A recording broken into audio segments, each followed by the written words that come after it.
கன்னி ராசி அன்பு சொந்தங்களுக்கு வணக்கங்க. கன்னி ராசிக்கு இந்த பதிவுனால என்ன நன்மை நடக்க போகுது அப்படின்னு யோசிக்கிறீங்களா? அதை தெரிஞ்சுக்கிறதுக்கு முன்னாடி நம் அப்பன் முருகப்பெருமான மனசார வேண்டிக்கோங்க. நீங்களும் நான் சொல்கிற மந்திரத்தை 3 முறை சொல்லிக்கிட்டே முடிஞ்சதுன்னா ஒரு தடவை கமெண்ட் பாக்ஸில் ஓம் முருகா போற்றி, ஓம் முருகா போற்றி, ஓம் முருகா போற்றி, என்னை ஜெயிக்க வைத்த கந்தா கடம்பா கதிர்வேலா, நீதான் இந்த கன்னி ராசிக்காரர்களை வழிநடத்தி வாழ்க்கையில் ஜெயிக்க வைக்க வேண்டும். முருகனோட காலடியை தொட்டு வணங்கி இந்த பதிவை நான் தொடங்குறேங்க.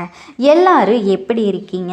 ரொம்பவே நலமாக இருப்பீங்கன்னு நம்புகிறேங்க. பொதுவாக நம்மளுடைய எதிர்பார்ப்பு எல்லாமே என்ன தெரியுமா? நல்ல தேக ஆரோக்கியம் இருக்கணும், வளமான வாழ்க்கை இருக்கோ இல்லையோ, பணத்துக்கு தட்டுப்பாடு இல்லாமல் இருக்கணும், யார்கிட்டையுமே கையேந்தி வாழ்கிற ஒரு வாழ்க்கை மட்டும் வேணாம் சாமி அப்படின்னு எதிர்பார்ப்போம். கஷ்டமும் வரட்டும், வேண்டான்னு சொல்லலை, ஆனால் கொஞ்சம் மாற்றம், ஒரு ரெஸ்ட் கொடுத்து கஷ்டம் வந்தால் பரவாயில்ல.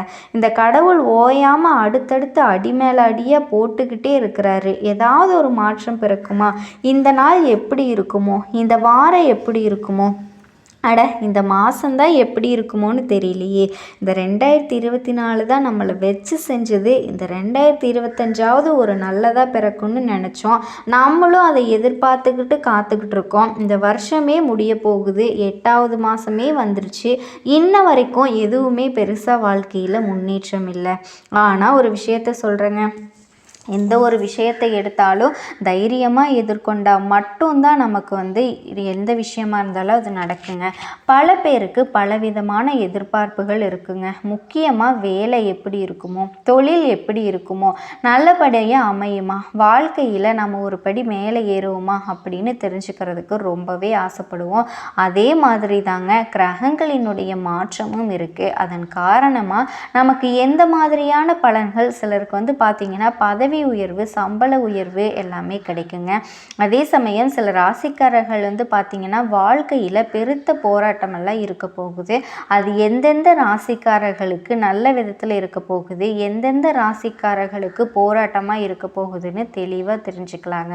அதன் அடிப்படையில் பார்க்கும்போது நவ கிரகங்களினோட அமைப்பில் திருக்கணித பஞ்சாங்கத்தை வச்சு பார்க்குறப்பவும் சரி, 6வது ராசியாக இருக்கக்கூடிய கன்னி ராசி அன்பர்களே, உங்களுக்கு நிச்சயமாக அடுத்தடுத்து வரக்கூடிய நாட்கள்லையும் அடுத்து வரக்கூடிய மாதத்துக்கும் ஒரு அடித்தளமாக இருக்க போகுதுங்க. அது என்ன அப்படிங்கிறத தெளிவாக தெரிஞ்சுக்கிறதுக்கு முன்னாடி கன்னி ராசி அன்பர்கள், ஒரு தெய்வத்தோட வழிபாடு உங்களுக்கு ரொம்ப ரொம்ப தேவைங்க. இந்த வீடியோ பதிவை நம்ம தொடர்ந்து பார்க்கலாம். யார் அந்த தெய்வம் அப்படின்னா வராகி அம்மனோட வழிபாடு தாங்க உங்களுக்கு பலன்கள் அதிகமாக கொடுக்க போகுது. ஓம் வராகி அம்மனே போற்றி போற்றி. நீங்கள் இந்த தருணத்தில் இதை நீங்கள் மனசார சொல்லுங்கள். வந்த துன்பத்தையும் சரி, வரக்கூடிய துன்பங்களையும் சரி, இவங்களை வழிபாடு செஞ்சீங்க அப்படின்னா காணாமல் போகுங்க. அதாவது சூரிய பகவான் ஒழுக்கதிற்பட்டு காணாம போகக்கூடிய பனித்துளி மாதிரி உங்களுடைய கஷ்டங்கள் கரைஞ்சு போகும். இது நிறைய பேருக்கு தெரியாமலே இருக்குங்க. வராகி அம்மனை எப்படி வழிபாடு செய்யணும் அந்த மாதிரி எந்த ஒரு புரிதலும் இல்லாமல் இருக்காங்க. தினமுமே காலையில் இந்த கன்னி ராசிக்காரர்களே, அன்பர்களே, அதிகாலையில் எழுறீங்களோ இல்லை எப்போ எழுந்தாலும் சரிங்க, வீட்டை விட்டு கிளம்புறதுக்கு முன்னாடி வீட்டில் இருக்கக்கூடிய தெய்வங்களை வழிபாடு செஞ்சு ஒரு தீபம் ஏற்றி அந்த தீப ஒளியில் வராகி அம்மன் இருக்காங்க அப்படிங்கிறத மனசார நினச்சிக்கிட்டு ஓம் வராகி அம்மனே போற்றின்னு அவங்களோட நாமத்தை 3 முறை அல்லது 9 முறை சொல்லி முடிச்சுட்டு வெளியே கிளம்புங்க. நிச்சயமாக நீங்கள் போகக்கூடிய காரியங்கள் அப்படிங்கிறது கைகூடி வருங்க, வெற்றி கிடைக்கும். தடைகள் தாமதமே இல்லாமல் அலக்கலைக்கிறதோ இல்லை அலைச்சலோ இல்லை சோர்வான விஷயமோ, நீங்கள் நினச்சி போன காரியம் முடியாமல் போகிறதோ, அதே மாதிரி எந்த ஒரு விஷயமே இருக்காது. நீங்கள் நினச்சதை விட பல மடங்கு அதீத பலன்களை கொடுக்குற மாதிரி தான் இருக்கும் இவங்களுடைய வழிபாடு. நீங்கள் செஞ்சுட்டு வந்தீங்கன்னா இந்த வரக்கூடிய நாட்களில் கண்டிப்பாக நல்ல பலன்களை பார்க்கலாங்க. நம்ம எல்லாருக்குமே ஒரு நல்ல விஷயம் இருக்குங்க. அதை பற்றி யாருமே எந்த ஒரு விஷயத்துக்காகவும் நீங்கள் கவலைப்படாதீங்க. எந்த ஒரு பாதிப்புமே உங்களுக்கு வராது. அன்புனா அந்த அளவுக்கு வந்துட்டு பகிரக்கூடிய கன்னிராசிக்காரர்களே, அன்புக்கு சொந்தக்காரங்க. எந்த ஒரு விஷயத்துலையும் மற்றவங்களோட மனசுக்கு கொஞ்சம் கூட வலி கொடுக்கக்கூடாது அப்படின்னு வாழ்க்கையை நடத்தக்கூடிய உங்களுக்கு அடுத்து வரக்கூடிய நாட்கள் நிச்சயமாக நல்ல விதத்தில் இருக்க போகுதுன்னு சொல்கிறேங்க. கண்டிப்பாக நீங்கள் நம்புங்க. கன்னிராசியை பொறுத்த வரைக்கும் எல்லா விதங்கள்லையுமே ரொம்ப நல்லவங்க. ஆனால் இந்த இடத்துல நீங்கள் வீழ்ச்சி அடைகிறீங்க அப்படின்னு பார்த்தோன்னா அந்த இலகன மனசு வந்துட்டு நிறைய பேர் வேறு வேறு விதமாக பயன்படுத்துகிறாங்க. நீங்கள் அன்பால் மட்டும்தான் நிறைய அடிபட்டிருப்பீங்க. இந்த விஷயம் உண்மைன்னு நினச்சிங்கன்னா கண்டிப்பாக சொல்லுங்கள். இவ்வளவு கஷ்ட நஷ்டங்களையும் தாண்டி இன்னுமே பார்த்தீங்கன்னா ஏதாவது ஒரு உறவு நம்மளை நேசிக்காதா, ஏதாவது ஒரு உறவு நமக்கு நன்மையாக இருந்துராதா, உண்மையாக இருந்துராதா அப்படின்னு எதிர்பார்த்து வாழ்க்கையை உருட்டிக்கிட்டு இருக்கீங்க. நிச்சயமாக உங்களுடைய காயங்களுக்கு, உங்களுடைய கவலைகளுக்கு மருந்து போடக்கூடிய விதத்தில் இனி உங்களுக்கு ஒரு உறவு உங்கள் கையை பிடிக்குங்க. கவலைப்படாதீங்க. அது வேலையாக இருக்கட்டும், நீங்கள் எதிர்பார்த்த உறவாக இருக்கட்டும், எதுவாக இருந்தாலுமே சகலமுமே நல்லதாக நடக்க போகுது. குறிப்பிட்டு சொல்லணும்னா கன்னிராசிக்காரர்களை பொறுத்த வரைக்கும் தொழில் ரீதியாக ரொம்ப நல்லா இருக்குங்க. நீங்கள் தனியார் துறையில் இருங்க, இல்லை கூலி வேலை செய்யுங்க, எப்படி பார்த்தாலுமே சரிங்க. தொழில் அப்படிங்கிற விஷயத்தை பொறுத்த வரைக்கும் கன்னிராசிக்கு ரொம்ப அமோகமாக இருக்குங்க.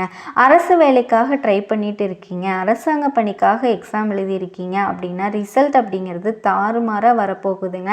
நீங்கள் என்ன மெரிட்ஸில் போயிட்டு வேலைக்கு சேரக்கூடிய ஒரு அமைப்பு இருக்குங்க. கவலையை விடுங்க, நல்ல வெற்றி இருக்குங்க. எங்கே போனாலும் சரி உங்களுக்கு பேரும் புகழும் உச்சத்தில் இருக்க போகுது. முக்கியமாக வேலை தேடிட்டு இருக்கீங்களா, நல்ல சம்பளத்தோடு நீங்கள் எதிர்பார்த்த மாதிரியே வேலை கிடைக்குங்க. ஆல்ரெடி வேலையில் இருக்கீங்களா, வேறு இடத்துக்கு இடமாற்றம் ஆகலான்னு ஒரு நினைப்பு இருக்கா, தாராளமாக செய்யலாங்க. பயப்படாதீங்க. அது இதை விட பெட்டராக தான் இருக்க போகுது. மேலும் இந்த இனி வரக்கூடிய நாட்களை பொறுத்த வரைக்கும் ஒருத்தவங்க உங்களுக்கு வழிகாட்டியாக இருக்க போகிறாங்க. ஸோ நினச்சிட்டு இருக்காதீங்க இல்லையா. ஸோ நினச்சிட்டு இருந்தீங்க இல்லையா, யாருமே நமக்காக யோசிக்க இருக்க மாட்டேங்கிறாங்க. நம்மளே நம்ம பார்த்துக்கிட்டு இருக்கோம், மற்றவங்களையே நம்ம பார்த்துக்கிட்டு இருக்கோம். ஆனால் நமக்குன்னு ஒரு ஆள் இல்லையே, நம்ம கஷ்டத்தை சொல்கிறதுக்குன்னு ஒரு ஆள் இல்லையே அப்படின்னு நீங்கள் கவலைப்பட்டுட்டு இருக்கீங்க.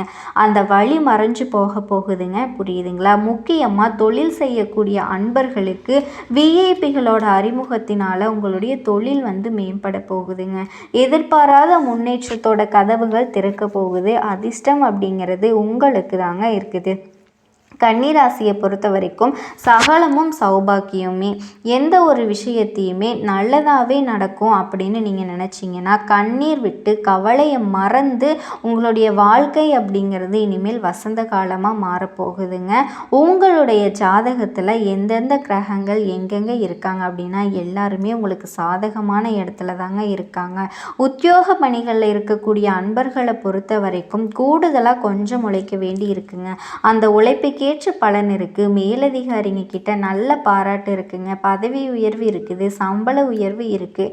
நீங்கள் விரும்பிய இடத்துக்கு இடமாற்றமும் கட்டாயம் இருக்குங்க. முக்கியமாக வீண் அலைச்சல்கள் உண்டாகலாம். ஏன்னா வேலைன்னு வந்துட்டால் வெள்ளைக்காரனாக மாறிடுவாங்க அப்படின்னு சொல்லிட்டு உங்களுடைய தேவையும் தாண்டி நீங்கள் எப்பேற்பட்டாவது உழைக்கக்கூடியவங்க. ஸோ அதுக்கு தகுந்த மாதிரி தாங்க இருக்க செய்யும். நீங்கள் பார்த்து கொஞ்சம் சூதானமாக இருங்க. அடுத்ததாக குடும்பத்தில் இருக்கவங்களும் உங்ககிட்ட ஆலோசனை கேட்டுதாங்க எந்த ஒரு விஷயமா இருந்தாலும் செய்வாங்க. அதுவே உங்களுக்கு நிம்மதியும் நிறைவையும் கொடுக்குங்க. மேலும் குடும்பத்தை பொறுத்த வரைக்கும் கணவன் மனைவிக்கிடையே இத்தனை நாளாக இருந்து வந்த பிரச்சனை நீங்கி அந்யோன்யம் அதிகமாகும். ஒற்றுமை பலப்படும். நீங்கள் சொல்கிறத அவங்க கேட்பாங்க, அவங்க சொல்கிறத நீங்கள் கேட்பீங்க. அந்த அளவுக்கு சந்தோஷம் குடும்பத்தில் நிலவ போகுதுங்க. அடுத்ததாக பெண்களை பொறுத்த வரைக்கும் கன்னிராசி பெண்களை எந்த ஒரு விஷயத்துலையும் முழு கவனத்தோடு ஈடுபட்டீங்க அப்படின்னா நன்மைகள் அதிகங்க. பணவரவு அப்படிங்கிறது நீங்கள் எதிர்பார்த்தபடியே இருக்கும். அடுத்ததாக கலைத்துறையில் இருக்கக்கூடிய அன்பர்களை பொறுத்த வரைக்கும் மற்றவங்களுக்கு உதவ போய் வீண் பழிக்கு ஆளாகிறதுக்கு வாய்ப்பு இருக்குது. இதனால் எல்லா இடத்துலையுமே கவனமாக இருங்க. சொந்தமாக தொழில் தொடங்குகிற விஷயத்துலையும் நல்ல முன்னேற்றம் ஏற்படுறதுக்கு வாய்ப்பு இருக்குங்க. அதுலேயுமே நல்ல சூதானமாக இருங்க.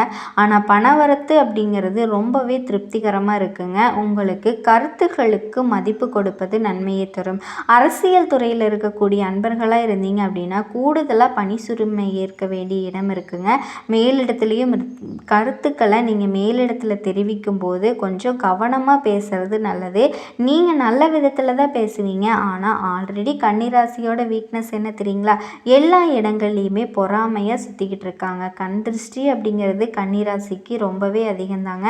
அந்த வகையில் அரசியலில் இருக்கவங்களுக்கு கூடுதலான உழைப்புங்க. உங்களை பற்றி எப்பயாச்சும் வந்துட்டு எந்த இடத்துல கேப் கிடைக்குமோ அங்கே காலி பண்ணலான்னு ஒரு கூட்டம் சுற்றிக்கிட்டு இருக்கு. ஸோ இதனாலேயே எங்கே பேசினாலும் ரொம்ப நிதானமாக அமைதியாக இருங்க. யார் எவ்வளவு தொழுதாலும் சரிங்க, உங்களுக்கான நேரம் வரும்போது நீங்கள் அதை பார்த்துக்கலாம் அப்படின்னு நினச்சிட்டு நீங்கள் கவனமாக இருக்கணுங்க. உலகெங்கும் உள்ள கன்னிராசி அன்பு சொந்தங்களுக்கு வணக்கங்க. எல்லாரும் எப்படி இருக்கீங்க? கன்னிராசிக்கு இந்த பதிவுனால் என்ன நன்மை நடக்க போகுது அப்படின்னு யோசிக்கிறீங்களா? அதை தெரிஞ்சுக்கிறதுக்கு முன்னாடி நம் அப்பன் முருகப்பெருமான மனதார வேண்டிக்கோங்க. நீங்களும் நான் சொல்கிற மந்திரத்தை 3 முறை சொல்லிக்கிட்டே உங்களால் முடிஞ்சதுன்னா கமெண்ட் பாக்ஸில் கண்டிப்பாக பதிவு பண்ணுங்கள். ஓம் முருகா போற்றி, ஓம் முருகா போற்றி, ஓம் முருகா போற்றி. என்னை ஜெயிக்க வைத்த கந்தா கடம்பா கதிர்வேலா, நீதான் இந்த கன்னிராசிக்காரர்களை வழிநடத்தி வாழ்க்கையில் செழிக்க வைக்க வேண்டும். முருகனோட காலடியை தொட்டு வணங்கி இந்த வீடியோ பதிவை நான் தொடங்குறேங்க. கன்னிராசிக்கு மனசுக்கு சரின்னு தோன்றதை திட்டவட்டமாக செஞ்சு முடிக்கக்கூடிய ஆற்றல் படைச்சவங்க. இவங்க நினச்சாங்கன்னா அதை செய்யணும். அதே மாதிரி எந்த ஒரு விஷயத்தையும் அலசி ஆராய்ஞ்சு அது ஒரு மனசுக்கு திருப்திப்படுற வரைக்கும் அந்த விஷயத்தை விடவே மாட்டாங்க. சின்ன விஷயமா இருக்கட்டும், பெரிய விஷயமா இருக்கட்டும், அதே மாதிரி தனக்கு சொந்தமானவங்களுக்கு தலை முடியிலிருந்து உள்ளங்காலில் இருக்கக்கூடிய மண்ணு வரைக்கும் என்ன ஏதுன்னு பார்த்து அவங்கள பத்திரப்படுத்தி வச்சுக்கக்கூடிய ஆற்றல் படைச்சவங்க. குடும்பத்தோட சந்தோஷந்தான் இவங்களோட உசுருங்க. இதனால் இவங்களுக்கு எவ்வளவு கஷ்டம் வந்தாலும் சரி, கன்னிராசியை பொறுத்த வரைக்கும் குடும்ப கௌரவத்தை காப்பாற்றுறதுக்கு முன்னாடி தன்னோட உசுரையும் கொடுப்பாங்க. பார்க்குறதுக்கு ரொம்பவே சாதுவாகவும் எதுவும் தெரியாத மாதிரியும் இருப்பாங்க. ஆனால் இவங்களை விட ஒருத்தவங்களை அப்படியே அக்யூரட்டாக எடை போடுறதுக்கு யாராலையுமே முடியாதுங்க. ஆனால் வெளித்தோற்றத்திற்கு ரொம்ப வெகுளியாக இருப்பாங்க. ஒன்றுமே தெரியாத மாதிரி அமைதியாக இருப்பாங்க. சொல்லப்போனால் நிறைய திறமைகளுக்கு சொந்தக்காரங்க இந்த கன்னிராசிக்காரங்க. இவங்களால் ஒருத்தவங்களை அக்யூரட்டாக அடையாளப்படுத்த முடியும். ஆனால் கன்னிராசியை யாராலையுமே அடையாளப்படுத்தவே முடியாதுங்க. அந்த அளவுக்கு சூட்சமக்காரங்க. அதுக்குன்னு தப்பானவங்கன்னு சொல்ல முடியாதுங்க. வெற்றியை மட்டும் இலக்காக கொண்டு வாழ்ந்துட்டு இருக்கக்கூடியவங்க. ஒரு இடத்துல இவங்க இருக்காங்க அப்படின்னா அது மற்றவங்களுக்கு யோகனே சொல்லலாங்க. துணிச்சலுக்கும் தைரியத்திற்கும் பெயர் போனவங்க. எந்த ஒரு விஷயத்தையும் எடுத்தோம் கவுத்தோன்னு பண்ணவே மாட்டாங்க. நிதானமாக செயல்பட்டு நினச்சதை சாதிக்கக்கூடிய வல்லமை படைச்சவங்க. இவங்களுடைய செயல்பாடு எப்படி இருக்குதுன்னா, தெளிவாக செயல்பட்டு திட்டமிட்ட வேலையை நடத்தி முடிக்கக்கூடிய ஆற்றல் இவங்களுக்கு எப்போவுமே இருக்குங்க. இவங்க ஒரு விஷயத்தை எடுத்தாங்கன்னா அதில் வெற்றி அடையாமல் பின்வாங்கவே மாட்டாங்க. சொல்லுவாங்க இல்லையா, முன் வச்ச காலை பின் வைக்க மாட்டாங்கன்னு. அது இவங்களுக்கு தாங்க பொருந்தும். அது எவ்வளவு கஷ்டமாக வேணால் இருக்கட்டும், எவ்வளவு நெருக்கடி வேணால் இருக்கட்டும். சொல்லப்போனால் துன்பத்திற்கு துன்பம் கொடுக்குற அளவுக்கு தைரியசாலிங்க. இவங்க ஒரு இடத்துல இருக்காங்க அப்படின்னாவே அந்த இடம் நல்ல ஒரு செழிப்பாக இருக்குங்க. சோப்பாக உணர்வாங்க. கூட இருக்கவங்க எல்லாருமே எந்த கன்னிராசிக்காரங்க உங்களுடைய வாழ்க்கை துணையாக இருந்தாங்க அப்படின்னா உங்களை மாதிரி ஒரு கொடுத்து வச்சவங்க யாராலையும் பார்க்க முடியாதுங்க. அந்த அளவுக்கு உங்களுடைய உணர்ச்சிகளுக்கு பொறுப்பேற்றுக்குவாங்க. உங்களை எப்போவுமே சந்தோஷமாக வச்சுக்கிறது மட்டும்தான் தன்னோட இலக்காக வச்சுக்கிட்டு வாழக்கூடியவங்க. இவங்களுடைய இலக்கு என்ன வேணால் இருக்கட்டுங்க. ஆனால் இவங்களுடைய உரியவர்களுக்கான உடைமை எப்போவுமே கொடுத்துக்கிட்டே இருப்பாங்க. தலைக்கு மேலே வேலை இருந்தாலும் இவங்க வீட்டிலேருந்து ஒரு ஃபோன் கால் வருது அப்படின்னா அது எப்பேற்பட்ட வேலையாக இருந்தாலும் சரி ஒதுக்கி வச்சுட்டு ஃபஸ்ட்டு அவங்க ஃபோன் கால் எடுத்து வீட்டில் இருக்கவங்களுக்கும் என்ன ஏதுன்னு கேட்டுட்டு அதுக்கப்புறமா நான் வர்றேன் அப்படின்னு செஞ்சு கொடுக்குறேன் அப்படின்னு அந்த வேலையை செஞ்சு கொடுக்குறேன் அப்படின்னு சொல்லிட்டு வீட்டில் இருக்கவங்களுக்கு முதல் ப்ரிஃபரன்ஸ் கொடுக்கக்கூடியவங்க. அந்த அளவுக்கு உண்மையானவங்க. எந்த ஒரு விஷயத்தையும் தைரியமாக செய்யக்கூடியவங்க. வேலைகள் எல்லாம் இந்த மாதிரி ஒரு ஆட்கள் வந்துட்டு ஒரு வீட்டில் இருந்தாவே அந்த வீடு எந்த அளவுக்கு சந்தோஷத்தில் இருக்குன்னு நினச்சி பாருங்களேன். யார் என்ன தப்பு பண்ணாலும் சரி அதை அட் அ டைமில் சரி பண்ணக்கூடிய புத்திசாலிங்க இந்த கன்னிராசிக்காரங்க. இவங்களை நம்பி ஒருத்தவங்க போயிட்டாங்க, அதாவது முகம் தெரியாதவங்க கூட போய் உதவி கேட்டாங்க அப்படின்னா கன்னிராசிக்காரங்க தயங்காமல் உதவி செய்யக்கூடியவங்க. இவ்வளவு அற்புதங்களை கொண்ட கன்னிராசிக்காரர்களுக்கு தலைப்பை பார்த்துருப்பீங்க. உங்களோட நெருங்கிய உறவு ஒன்று வந்து உங்களை ஏமாற்ற துடிக்குது அப்படின்னு. அது யார் என்ன அப்படிங்கிறது இந்த வீடியோவோட இறுதியில் நான் சொல்கிறேங்க. அதுக்கு முன்னாடி கன்னிராசிக்காரர்களுக்கு 10 குட் நியூஸ் வந்து நான் கொண்டு வந்திருக்கேங்க. இந்த 10 விஷயத்தினால உங்களுடைய வாழ்க்கை நிலையே மாறப்போகுது. ரொம்ப சந்தோஷமாக இருக்க போகிறீங்க. இத்தனை நாளாக சும்மா பொய்யா சிரிச்சிட்டு இருந்தீங்க இல்லையா, இனி உண்மையாகவே உள்ளம் மறந்து சிரிக்க போகிறீங்க. அந்த அளவுக்கு உங்களுடைய வாழ்க்கை நிலை வந்து மாறப்போகுதுங்க. சாதகங்கள் மட்டுமே நடக்க போகுது, யோகங்கள் மட்டுமே தேடி வரப்போகுது. அதிர்ஷ்டம் அப்படின்னா அந்த இடத்துல கன்னிராசியோட பேர் எழுதலாம் அப்படிங்கிற அளவுக்கு எல்லா கிரகங்களுடைய அமைப்பும் உங்களுக்கு சாதகமாக நிற்கிது. அது என்ன எப்படின்னு தெளிவாக பார்க்கலாங்க. கடந்த காலம் எந்த அளவுக்கு மோசமாக இருந்துச்சோ அதுக்கு அப்படியே ஆப்போசிட்டாக நல்ல வகையில் இருக்க போகிறீங்க.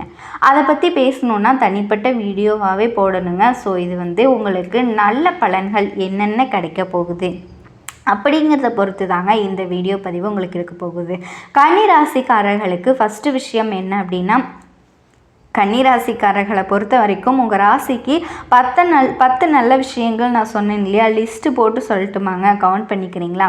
முதல் விஷயம், இழுபறியாக இருந்த விஷயங்கள் கூட விரைந்து முடியும். 2வது விஷயம், மனக்குழப்பம் நீங்கும். 3வது விஷயம், குடும்பத்தில் சந்தோஷம் நிலைக்கும். 4வது விஷயம், பிள்ளைகளோட போக்கில் நல்ல மாற்றம் ஏற்படும். 5வது விஷயம், சுப நிகழ்ச்சிகளில் வீடே களை கட்டுங்க. 6வது விஷயம், கனிவான பேச்சுக்களால் காரியங்களை சாதிச்சுக்குவீங்க. 7வதாக உங்களுடைய உடல் ஆரோக்கியம் மேம்படும். 8வது திருமண தடைகள் நீங்கும். 9வது குழந்தை பாக்கியம் கிடைக்குங்க. 10வது ஷேர் மூலம் கூட பணம் வரும். கோவில் கும்பாபிஷேகத்துல எல்லாம் முன்னுரிமையை எடுத்து நடத்தக்கூடிய அளவுக்கு உங்கள் வாழ்க்கை வந்து முன்னேற போகுது. இனி உற்சாகத்தோடு வளம் வர போகிறீங்க. இப்போ நான் சொன்னது குறிப்பிட்ட ஒரு சில விஷயங்கள் தான், 10 லிஸ்ட் பண்ணியிருக்கேன். ஆனால் இன்னும் நிறைய விஷயங்கள் உங்களுக்கு சாதகமாக இருக்குங்க. இப்போ பலன்களை பார்க்கலாமா? முதல்ல உங்களுக்கு நல்லது செய்கிறது யார் தெரியுமா? இந்த குரு பகவான் உங்கள் ராசிக்கு 9ஆம் வீட்டில் நீச்சிருக்கிறதுனால திருமணம், சீமந்தம், கிரகப்பிரவேசம் இந்த மாதிரி சுப நிகழ்ச்சிகளில் உங்கள் வீட்டில் ஏற்படுங்க. உங்களுடைய ஆலோசனை எல்லாருமே ஏற்றுக்குவாங்க. பழைய கடன்களை பைசா பாக்கி இல்லாமல் அடைச்சிருவீங்க. புண்ணிய ஸ்தலங்களுக்கு போயிட்டு வருவீங்க. உறவுக்காரர்கள் மற்றும் நண்பர்கள் வீட்டு விசேஷங்களை எல்லாம் நீங்கள் முன்னின்று நடத்தி கொடுப்பீங்க. குறிப்பாக இந்த காலகட்டத்தில் சனி பகவான் உங்கள் ராசிக்கு 6ஆம் வீட்டில் இருக்கார். இவர் வந்து வலுவில்லாமல் இருக்கிறதுனால எந்த பிரச்சனை வந்தாலும் சரி அதை நீங்கள் சமாளிக்கக்கூடிய விதத்தில் தாங்க இருக்கும். உங்களுடைய மனபலம் கூடும். விஐபிகள் எல்லாருமே உங்களுக்கு ஆதரவாக இருப்பாங்க. ஷேர் மூலம் பணம் வரும். பழைய கடனில் இருந்த ஒரு பகுதி வந்து வசூல் செஞ்சுருவீங்க. கேட்ட இடத்துல கடன் கிடைக்கும். வேற்றுமொழி பேசுகிறவங்க, வேற்று மதம் சேர்ந்தவங்களால் எல்லாமே உங்களுக்கு உதவி கிடைக்குங்க. பயணங்களால் ஆதாயம் இருக்குது. கன்னிராசிக்காரங்க இப்போல்லாம் கோர்ட்டு கேஸுன்னு ரொம்ப அலைஞ்சிட்டு இருப்பீங்க. அது எல்லாமே வந்து உங்களுக்கு சாதகமான தீர்ப்பு கிடைக்கும். சமூகத்தில் உங்களுடைய அந்தஸ்து உயரும். குறிப்பாக இந்த காலகட்டத்தில் எல்லா விதமான தடுமாற்றமும் மாறப்போகுது. இத்தனை நாள் வீண் செலவு, விரைய செலவு, மருத்துவ செலவு, நிறைய தேவையில்லாத செலவுகளாக போயிட்டுருக்கும். சம்பாதிக்கிறது எல்லாமே எங்கே போகுதுன்னே தெரியாது. இனி எல்லாமே கட்டுக்குள்ளே வருங்க. சேமிப்பு உயரும். உடல் ஆரோக்கியம் மேம்பட்டு தான் இருக்கும். இருந்தாலுமே ரொம்ப நல்லா இருக்கணும்னு நினச்சிங்கன்னா கொஞ்ச நேரம் ஒதுக்கி யோகா பண்ணுங்கள், தியானம் பண்ணுங்கள், வாக்கிங் போங்க, சரியான உணவை எடுத்துக்கோங்க, நல்லா தூங்குங்க. இதெல்லாம் வந்துட்டு கன்னிராசி கட்டாயம் உடல் ஆரோக்கியத்துக்காக செஞ்சுதாங்க ஆகணும். அடுத்தது வியாபாரிகளை பொறுத்த வரைக்கும் உங்களோட முதலீடுகளால் அதிக லாபத்தை பார்ப்பீங்க. வாடிக்கையாளர்களுடைய எண்ணிக்கை அதிகமாகும். ஆனால் வியாபாரம் சிறப்பாக இருக்குன்னு சொல்லிட்டு யாருக்காவது கடன் கொடுத்தீங்க அப்படின்னா அது உங்களுக்கு பிரச்சனையை கொண்டு வந்துருங்க. ஸோ யாருக்குமே கடன் கொடுக்கக்கூடாது. தெரிஞ்சவங்களோ தெரியாதவங்களோ பழக்க வழக்கம் இருந்தால் அந்த பழக்க வழக்கம் எல்லாமே பழக்க வழக்கங்கிறது வேற, வியாபாரம் அப்படிங்கிறது வேறங்க. அதை உணர்ந்து செயல்பட்டுக்கோங்க. ஆனால் கன்னிராசிக்காரர்கள் எல்லாம் வாயே வராது, இல்லைன்னு சொல்லவே மாட்டாங்க. மறுப்பு தெரிவிக்கிற ஒரு புத்தியே கிடையாது. இதனால் நிறைய இடங்கள்ல சங்கடப்பட்டு நிற்கிறீங்க. அதை மட்டும் கொஞ்சம் மாற்றிக்கோங்க. அடுத்தது புரோக்கரேஜ் பண்ணுறவங்க, ஏஜென்சி வச்சு நடத்துகிறவங்க, உங்களுக்கு எல்லாம் உங்களுடைய தொழிலில் நல்ல முன்னேற்றம் இருக்கும். உணவு, இரும்பு, கட்டிட பொருட்கள், கமிஷன், ரியல் எஸ்டேட் இந்த மாதிரி வகையான தொழில் செய்கிறவங்களுக்கும் ஆதாயம் அடைவீங்க. உத்தியோக பணிகளில் பொறுத்த வரைக்கும் அலுவலகத்தில் வேலை சுமை அதிகரிக்கும். மற்றவங்க செய்யக்கூடிய தவறுகளை தட்டி கேட்க போய் கூட வேலை பார்க்குறவங்கனாலேயே உங்களுக்கு மனஸ்தாபம் வந்திருக்குங்க. ஸோ அதனால் எல்லாமே கொஞ்சம் பார்த்துக்கோங்க. நான் என்ன சொல்கிறேன்னா, நீங்கள் உண்டு உங்கள் வேலை உண்டுன்னு இருந்தீங்கன்னா எந்த ஒரு மன உளைச்சலுக்கும் போகாமல் பார்த்துக்கலாம். அதே மாதிரி இரவு பகலாக உழைப்பீங்க, அதற்கான அங்கீகாரம் கிடைக்கலன்னு சொல்லிட்டு நிறைய பேர் வருத்தப்பட்டிருப்பீங்க. ஆனால் இப்போ நீங்கள் பாட்டுக்கு தூங்கிட்டு இருந்தாலும் எல்லா விதமான புகழும் உங்களையே சேரும். விரும்பிய இடத்துக்கு இடமாற்றம் கிடைக்கும். மேலதிகாரிகள் கிட்ட இருந்த மனஸ்தாபங்கள் மாறும். அவங்க உங்களை அனுசரித்து நடந்துக்கக்கூடிய அளவுக்கு கால நேரம் உங்களுக்கு சாதகமாக இருக்குங்க. சொல்லப்போனால் விஸ்வரூபம் எடுப்பீங்க. திடீர் யோகங்களும் வெற்றிகளும் அள்ளி தரக்கூடிய காலகட்டமாக இந்த காலகட்டம் கன்னிராசிக்கு அமைஞ்சிருக்கு. உங்களை பொறுத்த வரைக்கும் கன்னிராசியும் சரி, கன்னி லக்னத்தில் பிறந்தவங்களுக்கும் சரி, பரிகாரம் மற்றும் வழிபாடு திருப்பதி வெங்கடாச்சலபதியை ஏதாவது ஒரு திங்கட்கிழமை போட்டு வணங்கிட்டு